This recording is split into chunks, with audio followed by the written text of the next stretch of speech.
Joe Clem 15 coming back at you.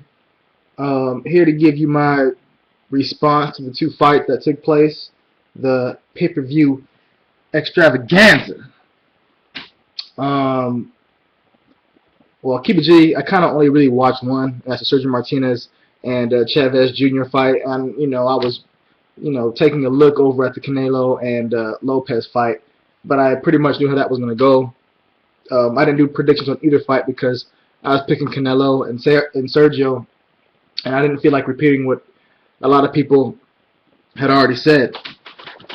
Um, in regards to the Sergio Chavez fight, I felt the way a lot of people felt about Chavez, that he's a fighter who whose identity is heavily tied with his father, that is given too much credit and is overrated, um, and that he's living off his dad's legacy, and that he's doesn't deserve to be on a pay-per-view. Um, and I somewhat still believe that, but I just have a lot more respect for him. He was, of course, losing the whole fight, and where a lot of fighters would have given up, um,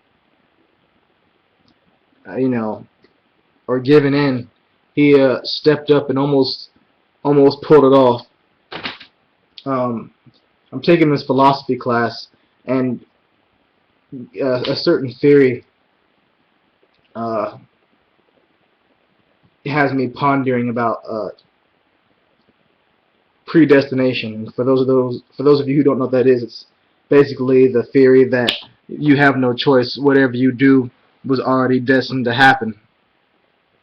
And you almost had that feeling in the 12th round that Sergio, that history was going to repeat itself, and that this was just a mirror of Chavez Sr. and Meldrick Taylor, and that it just seemed so perfect the way everything just turned out last round. He was turning it up the last few rounds.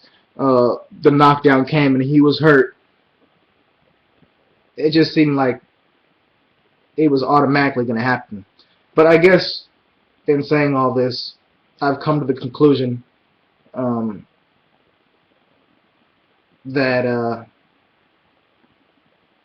that life is a combination of predestination and and uh, and uh, and choice. Kind of like Terminator 2. At the end, or throughout the movie, they said, "Destiny is what we make it." It seemed like it was destined for Chavez to be put in that similar situation and repeat history.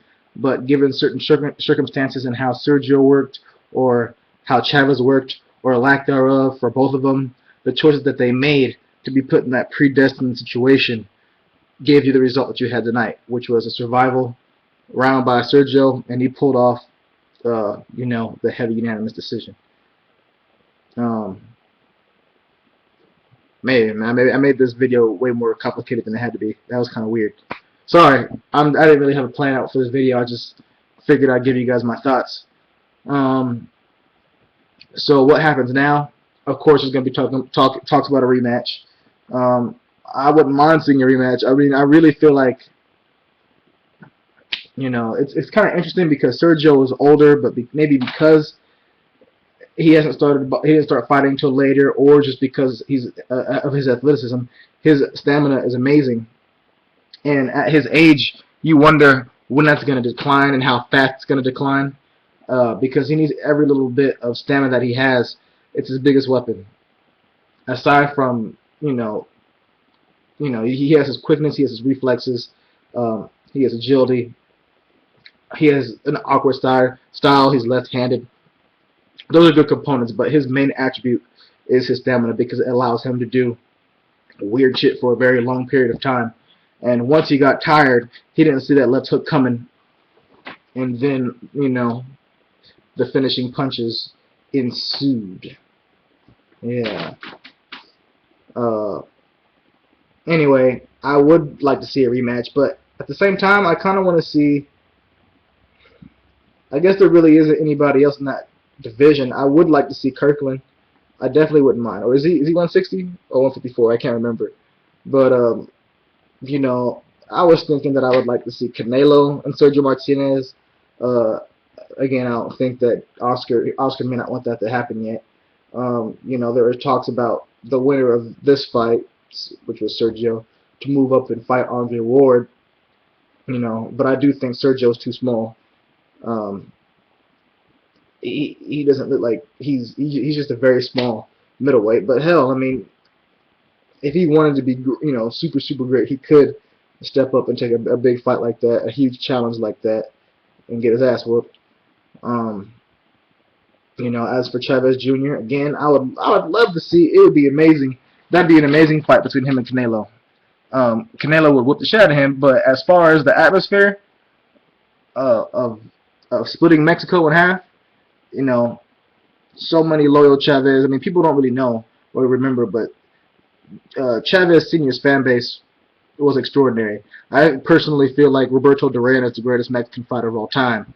You know, depending on if you consider him Panamanian or Mexican, but Chavez Senior definitely had one of the greatest fan bases, nationality-wise, and just, you know, even though his son is not half as great as he was, you still have the Chavez name, the Chavez loyal people of Mexico who are going to be in his corner. And then Canelo is the next biggest thing over there, a rising phenom.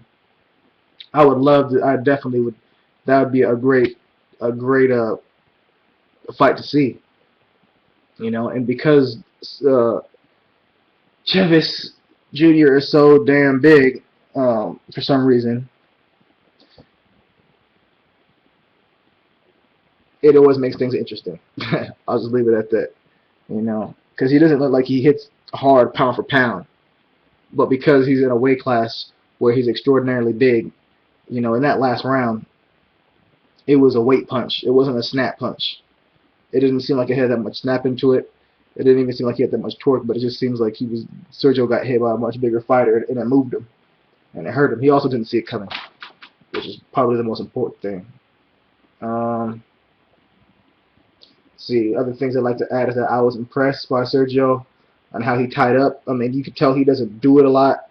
It didn't look too clean, but the fact that he immediately knew to do that and not be dumb and flurry, because he was answering back the whole fight when Chavez was throwing, but he knew that wasn't a good time to do that. Um, yeah. What else? So many things running through my mind. I think that's all I wanted to add about the fights tonight. You know, as far as Canelo goes, Canelo and Josecito Lopez, I really like Lopez, but he's just in there with a much bigger and really good talent. Um, Go ahead, try it. Where's the nearest Jack in the Box? Wow. Really? I found 4 places. That's it. So yeah, you know, Canelo. Yeah, I guess I could save that for another video about the future with Mayweather and what happens next, and Victor Ortiz show up to the fight. I don't even know at this point. All I had to say is that, you know, this was a good fight. I watched it for free, maybe that's why. But, you know, definitely those last 3 rounds were definitely historic, definitely classic. And I thought it was a good pay-per-view. As far as Canelo and Lopez, no, I don't think that should have been a pay-per-view. But, you know, I had a very good time watching the fight tonight. So I hope you guys did too. 15 signing out. Have a good weekend.